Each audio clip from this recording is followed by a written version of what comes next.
It's a tremendous pleasure to be highlighting Lunar New Year right now. The Year of the Tiger is very auspicious because it's going to take bravery and strength to get through these remaining months of the pandemic. And that's something that Canadians have shown, but particularly the Chinese Canadian community has shown over what has been a few very difficult years, whether it was small businesses stepping up or frontline health workers from the Chinese Canadian community, or just regular citizens being there for each other and supporting each other.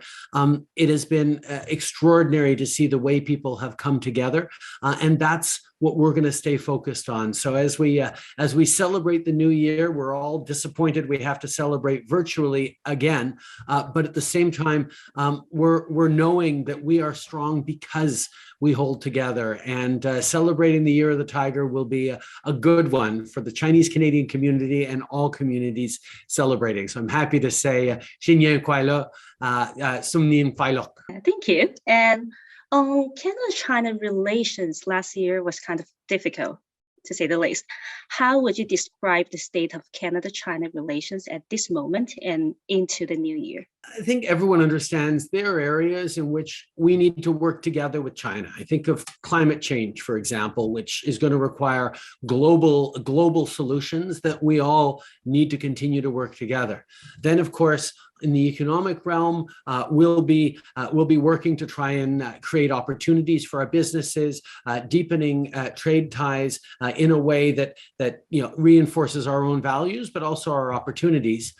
But there are also areas in which we're going to have to be very clear that we're going to challenge China on human rights, on respect for freedoms. These are things where we have significant disagreements. So the relationship is going to be complex and important, as it always is. But we're going to stay true to our values and continue to stand up for Canadians every step of the way.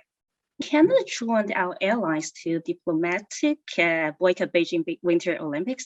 Do you think that it's a step back to rebuilding the relation? I think the Olympics are a time for us to focus on athletes. As you well know, Canadian Winter Olympic athletes are among the best in the world, and we're all very, very excited to be able to cheer them on and support them as they bring home the gold for Canada. So as we look at the Olympics, it's a time to really focus on supporting and cheering for our athletes, and that's certainly what I'll be doing. On technology front, Chinese ambassador has warned in December in reaction to a possible Huawei decision that Canada will have the price to pay. Are you concerned about the tone of this message, and are you concerned already for the possible economic or financial fallout? Canadians know that we do have to make sure that Canadians are prosper and businesses can have access to technologies. But at the same time, all Canadians understand that it's important to protect our national security. And as we move forward with any decision, we will make sure we're putting the safety of Canadians, of our businesses, at the forefront of everything we do.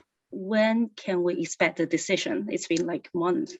Our intelligence officials and public officials are working very hard towards making a decision. One last question for me on special pathways for Hong Kong residents to immigrate to Canada.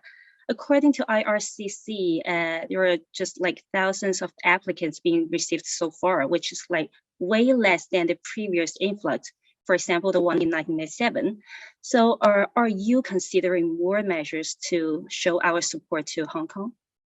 Well, I think the measures that we put forward are very strong. We've indicated that as we did around 97, we are very open to accepting families from Hong Kong, immigrants who want to build lives for themselves in Canada. And the example of the extraordinarily strong Chinese Canadian community that has been here for generations, but that had such a tremendous influx in the late 90s and has demonstrated such success in Canada and contributed to Canada's success means that Canada will be there for anyone choosing to leave Hong Kong and build a better future for themselves. On behalf of OMNI, I wish you and your family a very happy Lunar New Year. So what do you think is the best challenge for you during this new year?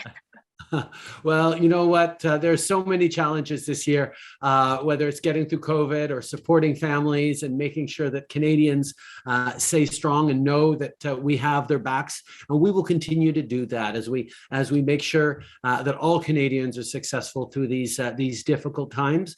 And that's why it's just such a pleasure to be joining with you and wishing all your OMNI viewers a happy Lunar New Year. 新年快乐，新年快乐。